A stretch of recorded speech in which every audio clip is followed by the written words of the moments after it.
मुझे तो समझ ही नहीं आता, ये आप लोग नेहरू का समर्थन क्यों करते हो? जिस आदमी ने हमेशा इस देश को तोड़ने का काम किया, भला वो अच्छा नेता कैसे हो सकता है? हाँ बिल्कुल, नेहरू ने तो हमेशा देश को तोड़ने का काम किया था। ये 562 रियासतों को मिलाकर भारत बनाने का काम तो आपके श्यामा प्रसाद मुखर्जी और सावरकर ने किया था। वाह, इसको कहते हैं दूसरों का क्रेडिट खाना। भाई साहब, ये तो बच्चा बच्चा जानता है कि रियासतों को जोड़ने का काम सरदार पटेल जी ने किया था। उस टाइम देश के गृह मंत्री सरदार पटेल थे।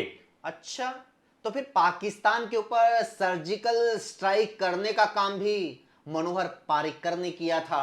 अब ये कौन है? इतनी जल्दी भूल गए? अरे हमारे देश के रक्षा मंत्री थे। भारतीय सेना ने 28 और 29 सितंबर 2016 की रात जब सर्जिकल स्ट्राइक्स की थी तो मनोहर पर्रिकर रक्षा मंत्री थे। लेकिन क्या कभी उनका नाम सुना? उनको किसी ने क्रेडिट दिया? उनकी मौत के बाद उन्हें किसी ने सर्जिकल स्ट्राइक का हीरो बताया? नहीं, सब प्रधानमंत्री ने किया था। अरे वो एकदम से ध्यान से निकल गया, वरना तो उन्हें कौन भूल सकता है? हाँ, तो बताओ, जब बालाकोट में एयर स्ट्राइक हुई उस टाइम रक्षा मंत्री कौन था? अरे वो थे ना, क्या हमारी हमारी पार्टी के थे वो, क्या श्री श्री अरे श्रीनी, श्रीमती निर्मला सीतारमण। जब 26 फरवरी 2019 को पाकिस्तान पर एयर स्ट्राइक हुई तो वो रक्षा मंत्री थी। लेकिन कभी उनका नाम सुना? उनको किसी ने क्रेडिट दिया? क्योंकि अगर मोदी प्रधानमंत्री हैं तो हर पॉजिटिव चीज का क्रेडिट प्रधानमंत्री को जाएगा, लेकिन अगर नेहरू प्रधानमंत्री हैं तो हर नेगेटिव चीज का क्रेडिट प्रधानमंत्री को जाएगा। पटेल साहब को रियासतों को जोड़ने की जिम्मेदारी किसने दी? नेहरू ने दी। लेकिन आज बच्चे बच्चे को पता है कि यह काम सरदार पटेल ने किया था, क्योंकि सरदार पटेल ने जो काम किया उसका क्रेडिट उन्हें दिया गया। ये थी नेहरू की शख्सियत। कांग्रेस के विरोधी होने के बावजूद बाबा साहेब भीमराव अंबेडकर को संविधान बनाने की कमान सौंपी गई, उनके नेतृत्व में संविधान बना। नेहरू ने उन्हें विरोधी होने के बावजूद अपनी सरकार में महत्वपूर्ण मंत्री बनाया, और बाबा साहेब ने जो भी काम किया, जो भी उन्होंने फैसले लिए, हमेशा उसका क्रेडिट उन्हें ही मिला। ये था सबका मान, सबका सम्मान। और एक हमारे मोदी जी हैं, रोड बने तो मोदी ने बनाया, गली बने तो मोदी ने बनवाई, स्कूल की 4 दीवारी तक हो तो मोदी ने करवाई, किसी ट्रेन के टॉयलेट में नया मग्गा तक रखा जाए तो उसका क्रेडिट भी मोदी को चाहिए। कभी मोदी के होते हुए किसी विरोधी तो छोड़िए, किसी बीजेपी के नेता या किसी मंत्री को किसी काम का क्रेडिट मिला है क्या? अच्छा किया, अच्छा किया आपने भीमराव अंबेडकर जी का जिक्र कर दिया। बताओ बताओ, वो नेहरू ही थे ना जिन्होंने कभी भीमराव अंबेडकर को चुनाव नहीं जीतने दिया। फिर वही मोदी का व्हाट्सएपी ज्ञान सुनिए।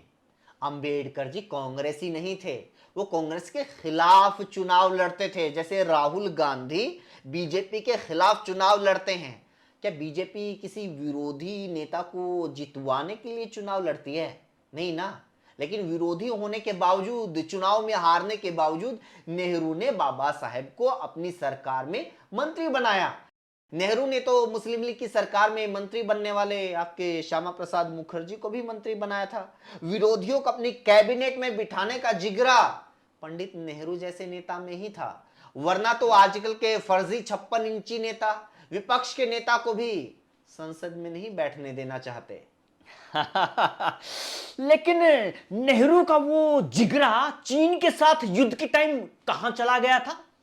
भूल गए कैसे चीन ने हमारी जमीन पर कब्जा कर लिया था 1962 में। वाह, 1962 का जिक्र करते हुए ये जो तुम लोगों के चेहरे पर खुशी आती है ना, ये बताती है कि देश से कितना प्यार करते हो। बिल्कुल, 1962 में चीन ने भाई बनकर भारत की पीठ में छुरा घोंपा था, क्योंकि भारत सदियों की गुलामी के बाद नया नया आजाद हुआ देश था। भारत गरीब था, वो अपने नागरिकों के लिए दाना पानी जुगाड़ने के लिए संघर्ष कर रहा था। भारत युद्ध के साजो सामान जुटाने की हालत में नहीं था। उसे नहीं पता था कि भाई के रूप में कोई दुश्मन पीठ पर वार करेगा। भारत को नहीं पता था कि देश में भी ऐसे लोग बैठे हैं जो भारत के साथ हुए धोखे का बरसों बाद भी जश्न मनाएंगे। लेकिन 1962 पर जश्न मनाने वाले ये क्यों भूल जाते हैं कि भारत के जवानों ने सितंबर 1967 में सिक्किम के नाथुला में उसी चीन के 350 सैनिकों को मौत के घाट उतारा था। वो ये क्यों भूल जाते हैं कि भारत ने सिक्किम से चीन की सेना को नंगे पैर दौड़ाया था। वो लोग ये क्यों भूल जाते हैं कि एक धोखा खाने के बाद भारत ने अपनी सेना को इतना मजबूत किया कि फिर कभी चीन के हमारे सिक्किम या अरुणाचल प्रदेश की तरफ देखने की हिम्मत नहीं हुई। एक वो दौर था जब भारत कभी भी अंतरराष्ट्रीय मंचों पर चीन की आलोचना करने से पीछे नहीं हटता था। और एक आज का दौर है जब देश के प्रधानमंत्री चीन का नाम तक नहीं ले पाते।